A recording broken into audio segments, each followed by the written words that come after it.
Ratusan kantong plasma konvalesen tersedia di Palang Merah Indonesia, Kota Tangerang Selatan, Tangsel. Informasi dari Laboratorium Stok Plasma Konvalesen berbagai golongan ada 200 kantong. Ditambah para penyintas COVID-19 yang terus mendonorkan plasma konvalesennya di tengah mulai pasifnya angka penularan dan penyebarannya. Masih terus mendonor, karena beberapa pasien setelah kita informasikan mau mendonor. Bersyukurnya baik kesadaran individu dan terjadi kesadaran secara komunitas karena sekarang beberapa kegiatan donor darah juga dibarengi dengan pemeriksaan screening untuk donor plasma konvalesen. Hal tersebut disampaikan Kepala Unit Donor Darah PMI Kota Tangsel, Suhara Manulang.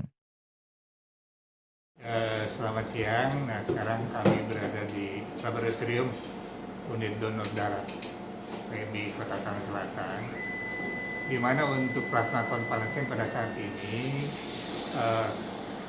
kami terus melakukan donor darah plasma konvalesen dalam mereka menyiapkan stok ya, walaupun memang seperti kita ketahui bahwa kasus COVID-19 ini kan sudah turun, sudah landai, tapi artinya bahwa juga kita tidak tahu juga, tidak bisa memprediksi kemungkinan terjadi gelombang ketiga. Ya, kita berdoa supaya tidak terjadi, tapi kalau terjadi, PMI Kota Tangerang Selatan kami siap-siap untuk menanggulanginya.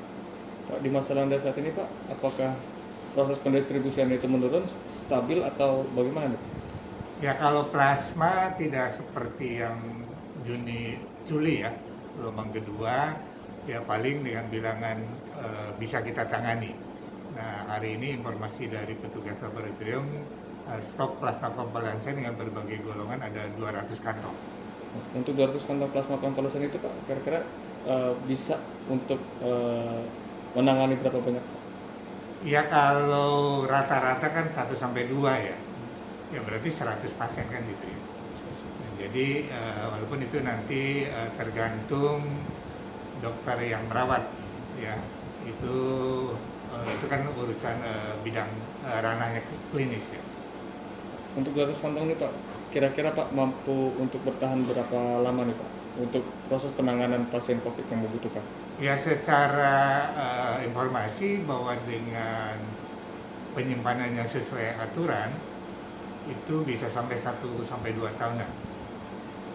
Pak, 200 kantong ini Pak, apakah itu dibilang itu aman atau seperti apa nih Pak di masa landai seperti ini? Ya, saya kira kalau terjadi gelombang ketiga lagi ya belum aman ya, karena bisa sampai mungkin ribuan juga kan pasiennya terjadi. Nah, karena Tangerang Selatan atau PMI Tangerang Selatan kan tidak hanya melayani pasien di Tangerang Selatan, bisa seluruh Indonesia juga, karena kan tidak seluruh PMI di Indonesia ini yang diizinkan untuk bisa melaksanakan donor plasma konvalesen, kemudian pengolahannya, penyimpanannya, dan pendistribusiannya. Jadi tetap kita ya stok ya kita siapkan, sehingga kalaupun terjadi kita sudah siap. Pak, untuk pendonoran plasma konvalesen ini di masa landai seperti ini bagaimana Pak? Masih terus ya stok ya kita siapkan, sehingga kalaupun terjadi kita sudah siap. Pak, untuk pendonoran plasma konvalesen ini di masa landai seperti ini bagaimana Pak? Masih terus, karena beberapa pasien kan setelah kita informasikan, dan bersyukurnya nyatanya baik kesadaran secara individu dan terjadi juga kesadaran secara komunitas nyatanya ini. Karena sekarang beberapa kegiatan donor darah yang sifatnya komunitas juga suka dibarengi juga dengan pemeriksaan screening untuk plasma konvalesen. Nah, kita bersyukur dengan kesadarannya masyarakat juga komunitas ini akan menjadi sumber nanti ketersediaan plasma itu sendiri.